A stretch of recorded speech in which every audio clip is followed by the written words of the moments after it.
भुर्जी 2 चमचे तेल टाकूया। तेल गरम झालं की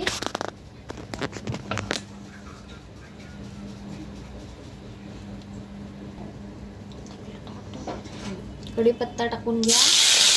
कढीपत्ता झाला की मिरची टाकूया। मिरची झाली की कांदा टाकून घ्या।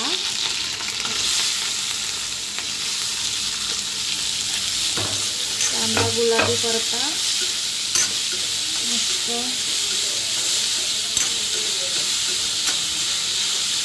गुलाबी होऊन द्यायचं। कांदा हा गुलाबी झालाय। आता टोमॅटो टाकून घेऊया। टोमॅटो मी मिरची बनवते, तुम्हाला तिखट आहे तर तिखट पण टाकू शकता। मिरची भुर्जी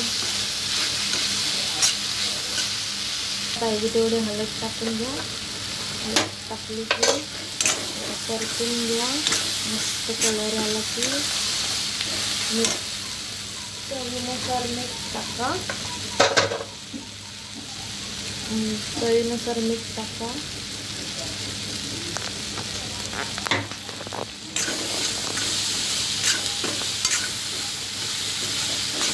आणि अंडी अशी फोडून घ्या। वाटीमध्ये फोडून घ्या म्हणजे चांगले मिक्स होतात। आणि टाकून द्या।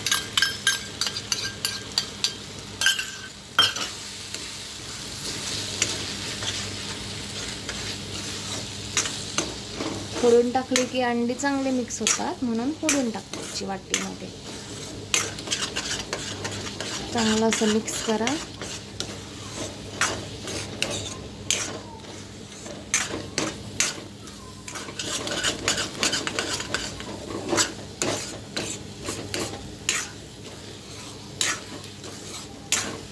मस्त सुके परत जरा परतून घ्या।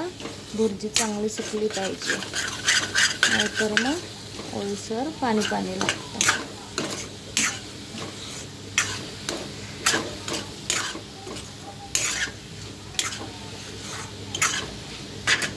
जरा 2 मिनिटं झाकण ठेवा म्हणजे ती आपली भुर्जी आता रेडी झाली आहे।